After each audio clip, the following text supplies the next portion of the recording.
Today is January 17th, 2021. My name is Enshi. I'm interviewing Rach Zalhotra on behalf of the Houston Asian American Archive. Thank you so much for joining us again, Rach. Absolutely. Thanks for having me, Ann. Thank you. So this is going to be a podcast episode on how Asian Americans understand and fall in love. So it's so fascinating that we were able to capture the love stories of your parents, and today it's an amazing opportunity to learn about your love stories and perspectives on love and dating. Sure. Yeah. So can we share some of the stories of how, like, growing up, what are some of the expectations of love and marriage? Yeah, no, good question. I think for us, it was, we knew that our parents had had an arranged marriage. I mean, that was something that was not frequently discussed, but certainly was something that was known. And I don't really think uh, dating and talking in general about marriage was something that was very common when we were growing up. I mean, I just don't remember that as a common theme, but I do remember, of course, going to weddings of cousins and family members, and some of those would have been arranged marriages, but some would not have been. So it really kind of varied. Thank you. And I guess since you were talking about going to weddings and seeing the love stories happen around you, what Mhm. were some of the, like, the most touching or some of the most moving or most memorable ones that you remember among your family? So last year we had someone, or maybe maybe a few years ago, we had someone who was family. He was in his 70s maybe, and had never married, and recently got married, and so that was pretty cool and very unique. I hadn't seen that before. I think for, we had multiple cousins in Canada who got married, and there was a larger Indian community, and so it was pretty common for them to find someone kind of on their own, so to speak. But and then just recently, a couple years ago, one of my cousins who had come here to study got married, and he married a non-South Asian, and so that was another experience as well. Wow, that was super interesting. And I guess since you also said that your parents probably haven't talked about love and marriage so much, what have been some of the influences or some of the ways you, in your childhood or in your upbringing in general, to understand the idea and value of love? So I think clearly growing up, there was definitely the idea that love was something that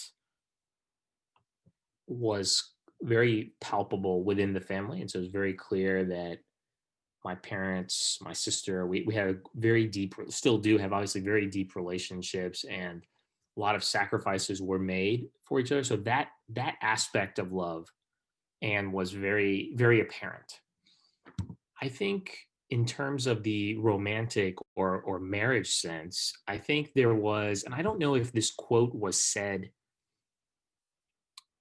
sort of how frequently, but it certainly came up as this notion of love will grow over time after, an arranged marriage perhaps happens.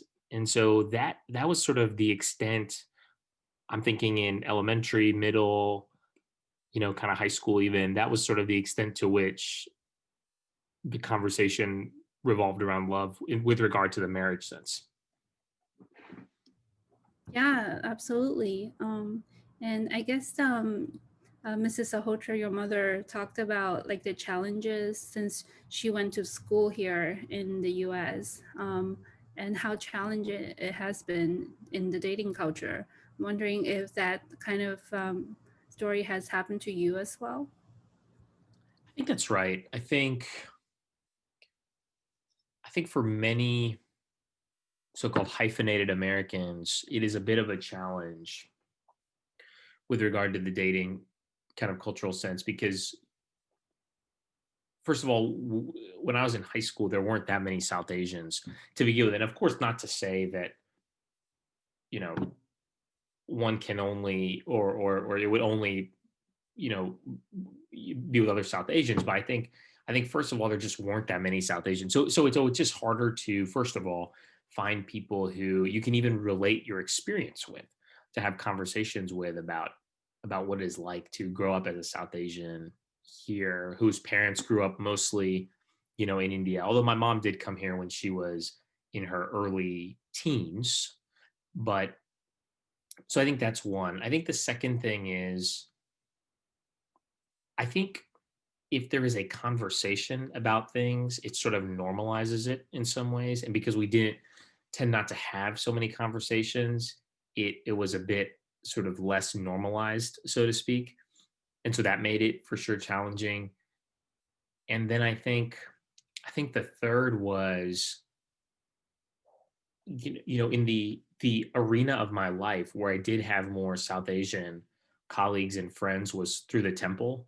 And many of those students did not go to high school where I did. And so as a result, I wasn't able to necessarily connect with and build the relationship with them such that we could have these very open dialogues. I didn't see them so often.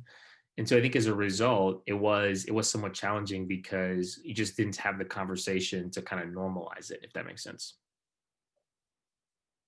Yeah, yeah, totally. And I guess in our Asian family, it's also relatively like a lot of intimacy are not so much vocalized, but more like in the action through like cooking or caring for one another, which is totally understandable. I would say that's 100% right. Yeah, 100% right. Yeah, thank you for sharing that. And I guess in your own love story, would you share that whether you have dated out of your race or your religion? Yes, I have. And I think I think it's obviously tough in that sense, but yes, I have both within and outside. That's correct. I see. And have you had any like kind of conversations or debates with your family because of that? 100%. I think that I think that they come at it from the perspective of what they have seen, and they have seen in their own situation, an arranged marriage where the focus was on aligning the family background, most importantly, kind of worked. And they see their friends from a similar generation, both back home in India and here, who have had a similar situation and it has quote unquote worked. And then I think there's a contrast with the quote American way of doing things where someone finds someone who they are compatible with directly and they see, well, 50% or whatever the number is of American marriages end up in divorce. And so the conclusion is, well, the family background way is superior and don't worry about the kind of love piece because that will come with time. And I think what that view misses is two things. One, I think in the certainly in India and even that generation here of South Asians, divorce was just not common. And so even if there were situations where that would have made sense, where someone getting a divorce would have made sense, it just didn't happen because the two parties it just kind of wasn't a thing, right? And then I think the second thing that kind of comparison of American quote unquote way versus Indian quote unquote way it misses is that you want to consider both stability, of course, and compatibility, but also kind of the joy and the happiness.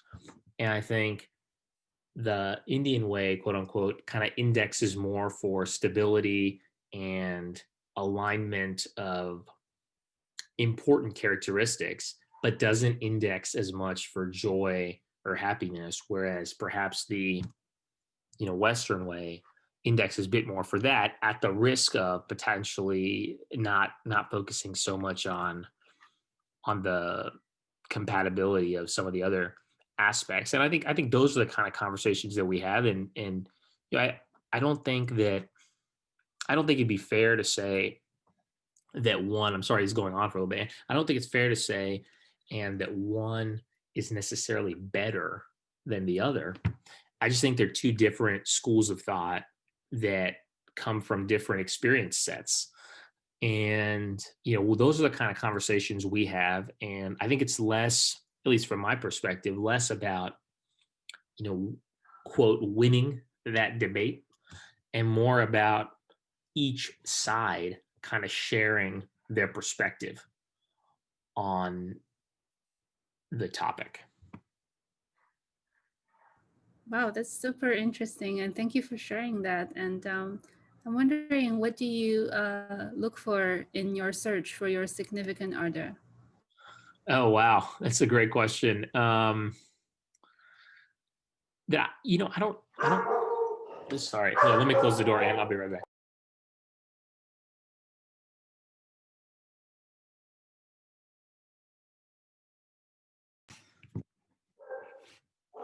In terms of that question, I think I'm definitely still trying to figure that out myself. Having been in and having dated, I think I've certainly seen things that are important to me, whether it's a commitment to social justice and service, which is really important to me, or whether it's family oriented, or whether it's um, kind of curious about other things in the world, or faiths, or whatnot. I think those are some of the things. But I would say, Anne, that I'm still certainly on the journey of trying to figure out, what is important for me. And I think that's another, when you talk about what are some of those conversations that I have with my parents, I think that's another one, because going back to that quote unquote traditional Indian mindset was, you finish high school, go to college, you get married, and that's sort of kind of how it was. And I think for me, both professionally, I've sort of not taken a traditional, path in terms of going to law school, then running for office, and now starting and running an educational nonprofit. And so I think even personally, I never subscribed to the, okay, you finished college, it's time to make sure you find something. I think for me, it's still trying to understand, you know, develop myself individually, figure out what it is that I'm kind of thinking about, both personally and professionally, and then kind of begin to kind of think about the who to find. Yeah, thank you for sharing. And I guess since you have been friends with like Indian, Hmm. and they are really also curious about whether the matchmaking culture or the matchmaking services or online websites, have you tried any of those? Or have your parents kind of tried to convince you to try any of those? Yeah. So again, I have not, but I think so. Again, I would kind of break it and into a couple of buckets. So I think one bucket is the formalized matchmaker who that's their career. And like we have seen on the Netflix show, Indian Matchmaker, many of us have seen that, and they can now relate to that. So I think that's certainly one school of thought. I think a second school of thought is a little less formalized version of that, which is kind of this notion of people recommending someone to someone else. And I think that second school of thought, I I would not categorize that as a quote Indian school of thought. That's kind of more universal in the sense of, I don't like I don't think somebody who was non-Indian would find it strange if their friend said, "Hey, you might want to go on a date with this mutual friend." That I don't think is considered strange. I think what is considered strange, quote unquote, is the formal matchmaker. You go there, they read your horoscope, they figure out, all your data, they show you the files like a resume. I think that, to me at least, seems a little inorganic. But the second thing that is a bit awkward, because this is unique, is when your parents say, "Hey, I'm I know this other family and they have a daughter or they have a son. I think y'all should connect." While in principle, that's very similar to a friend saying, "Hey, you should meet this person." I think there is a different level when it is parent talking to parent, particularly if the two families know each other, because then it becomes a little more pressure in the situation. And so that is, I think, where, and I should point out, and I don't know, I hope I'm stating this right. I know almost no one, maybe no one, who has done that traditional Indian matchmaking TV Netflix show type process. Like, I don't know anybody who's done that personally. I do know people who have had sort of the quasi arranged marriage where it's like the families know each other and you get introduced and you certainly have a veto power, but it's less than the traditional, like, hey, I'm going to go on dates. I'm going to be on a dating app, or I'm going to do, kind of the more quote Western way of I'm going to find someone on my own. Yeah, that's super interesting. And also, since we were talking about pop culture and like Netflix, there's another is really interesting, but it's more like teen story, the Never Had I Ever. Have you happened to watch that one? I've not seen it. I have heard of it. Maybe I should add it to the list. I have not seen it though, Ian. Yeah, totally. It's super interesting, and that struggle of like being Indian in a very kind of yeah, I Never think have I ever. All right, I'm gonna have to look this up. yeah. So back to Indian matchmaking, do you think it's an Yes. authentic like representation of value and culture of Indian dating? The show or the process? Both, I Both. guess. Yeah. So let me start with the show. So I've seen that, just because it was sort of this sensational thing that everybody was talking about. So I, of course, had to see it. You know, and I don't know that many people who kind of have gone that route. And maybe it's because it's not as common here in the US for South Asians to do that. But even my cousins, so I've had one, two, three, four cousins, four cousins have gotten married on my dad's side, cousins in India. The first one, she met her now husband. I think they went to like high school together or college, which is sort of dated, very traditional, quote, Western way of doing it. The second person, she met kind of in the quasi arranged marriage situation where the families knew each other. The third one, the third and fourth ones, they had both come here for college. So they kind of met someone through the workplace or, here in the United States. And so I don't know, and how relevant and culturally relevant that show is. What I can tell you is, are there people who consider, for example, the horoscope when they're matching, when they're considering who their child will match or marry? Absolutely. Are there people in India, in the United States, I should say, who work in the career of matchmaking? Absolutely.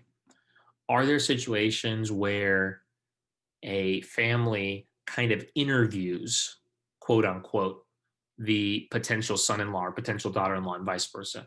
Absolutely. But is it this sort of mechanical, resumes come in, you show it to the person. Like, I don't know how much that goes on, but I do think that the show accurately portrayed the way in which some in India consider finding a significant other.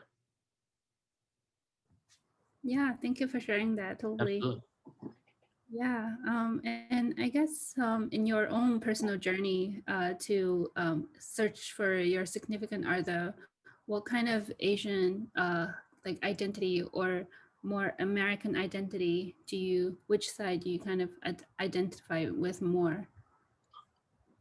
So for me, it's definitely kind of the Western, kind of the American way for sure. I would say that kind of the Indian part for me, first of all, is my faith. I'm Hindu, go to temple, now Zoom temple on Sunday.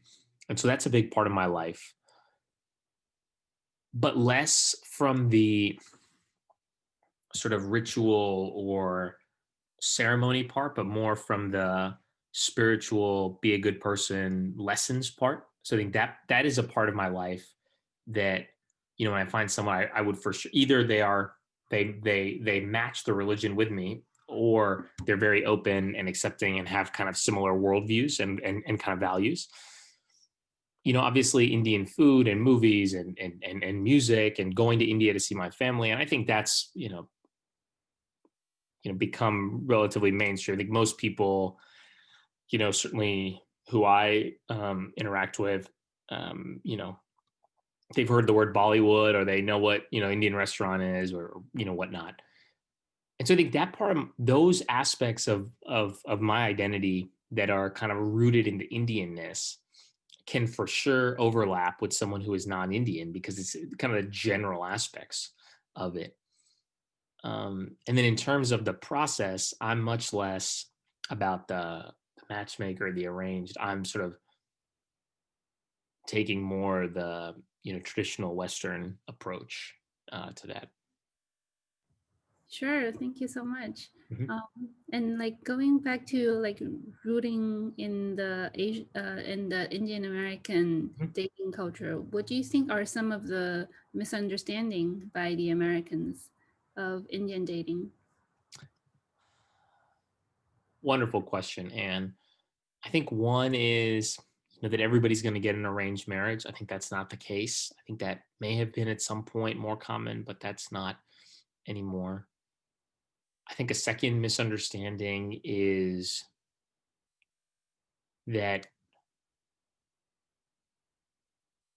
that just because just because someone's parents sort of did something a certain way does not mean that the next generation. And I've seen that in so many of my friends where their parents did something one way and they're doing something the other way. I mean, even in some of my cousins, I see that. I would say the third is, and this is less a misunderstanding, but maybe just a sort of lack of understanding, that I think a lot of South Asians are, because they haven't seen sort of the display of love and affection, maybe perhaps in their own house, or it certainly was not a conversation topic. I think there might be a sense of, for some South Asians, of uncertainty about how to best display, or how to engage in a thoughtful, reflective conversation about love or intimacy. And I think that might just be a lack of understanding, because you wouldn't expect someone to know that who is not from the culture. Um, and so I think that's where it just becomes incumbent upon just open dialogue and communication to help both sides. And this is true if it's within culture or outside, to kind of understand where the other person's coming from. Yeah. And next, I guess, would you, by any chance, in any circumstance, would go into arranged marriage by your parents? And if you foresee your children, your future children, going into that by yourself? Yeah. So if the definition of arranged marriage is person A marries person B families agree and A and B have no choice? Definitely not. You know, some other people, the arranged marriages, A and B, maybe have a choice, but they don't even get to spend too much time together. There's no way I could see myself doing that. If am I open to am I open to or sorry, I should say it's sort of like point C. If it's like a matchmaker, no way. So I don't see myself kind of going down that path, and I don't think I would ask my kids to go down that path either. I think, when I have kids, I think what I would hope is that we have a deep and open enough relationship they feel comfortable having a conversation. And I don't think I think people, in Hinduism, we talk a lot about the importance of duty. And I think people have a duty to share their advice and opinion with people they care about. But at the end of the day, folks have to make their own decisions. And obviously, you're going to be there to support your loved ones and your family in whatever way you can. And if they fall down or the decision doesn't work out, obviously, you'll be there to pick them up. But that doesn't mean you're going to push them or ensure that they make a certain type of decision, because I think, I do think that one of the shortcomings, if you will, or weaknesses of the traditional Indian system is sometimes the kids are very tethered to the parents and don't develop their own sense of autonomy or individuality. And I think that's stifling. I don't think that's necessarily effective. Obviously, there's a lot of positives, which is very close family connections, a lot of love and support, folks willing to make sacrifice for each other, et cetera, et cetera, et cetera. I could go on and on and on. So I'm not casting aspersion or anything. I'm just saying that I think that is one shortcoming. And so for someone like me who has seen both the traditional Indian mindset and the Western approach, it's about finding the best of both worlds. And I take that perspective in everything in my life, is how do I find the best of both worlds to have the strength of being someone who parents are one culture and is living in another culture, because to me that's a big strength, but only if you can draw on the best from both, because it can become like a weakness if you're sort of paralyzed and unable to go to each side because you're very unsure of where to go. And that's when it becomes a challenge. I think it is for many of us, in high school or even in college. But I think as we, get older, reflect more, and are better able to take the best aspects of both sides, it becomes a huge, huge advantage, actually. Wow, that's super well said. Thank you so much for sharing. Thank you. I also wonder if you have talked to your same generation of Indian American, like second generations, and Mhm. whether they share the same similar views for yourself. Yeah, great question. And I have, both through my temple and, you know people I met at Rice when I was in college or when I was a teacher, or in law school. And I think that certainly, like anything, the views are different based on each person. But if I had to pull out some general themes, I would say that there are kind of two sets, maybe three sets. So the first is, there are some people and who maybe their parents were more conservative, or for whatever reason they were attracted to the more traditional processes, who I think are very open to and almost prefer kind of the arranged marriage, where the joint family system, living together with family in one house. And again, benefits and cons to that for sure, but that's the smallest group, I would say, Anne. The next group, and I would say, is people who are very open to the kind of Western school of thought. So they're, of course, very knowledgeable and proud of their culture, of course, but they're also very open to the Western culture. And some of these folks have ended up with significant others outside their own culture. And then, though, at the end of the day, and if I had to find the most common group, I think is ultimately people who are sort of taking a hybrid, which is they are finding someone on their own, not through the arranged marriage, but that person is Indian and has a similar background. And of course, there are exceptions. I mean, I have friends who came from India who ended up with a non-Indian. I have friends here who are with a South Asian. So it just depends. But I think there it sort of runs the gamut. But the majority of people take the approach of the Western approach to finding someone, and whether they end up with someone who's South Asian or not sort of varies. But the vast majority of people have taken that approach and have sort of said the traditional approach, maybe it worked for my parents, maybe it didn't, but that's not for me. Great. Wow. Thank you so much for sharing all of your perspectives today. And I'm so thrilled to hear about your different, yeah, as second generation, as a juxtaposition to your parents. And this is super valuable. And I also want to see if you have anything else you would like to add, and or would like to do a time capsule for your next generations or your future significant other. Yeah, in the future for sure. But no, I think this was great, and thank you for having me. And I just think it always comes down to, you know, those of us who are lucky enough to have multi-cultures, multiple cultures impacting us geographically, family background, etc. I think we have a real opportunity to find what's best in both and adopt that in our life.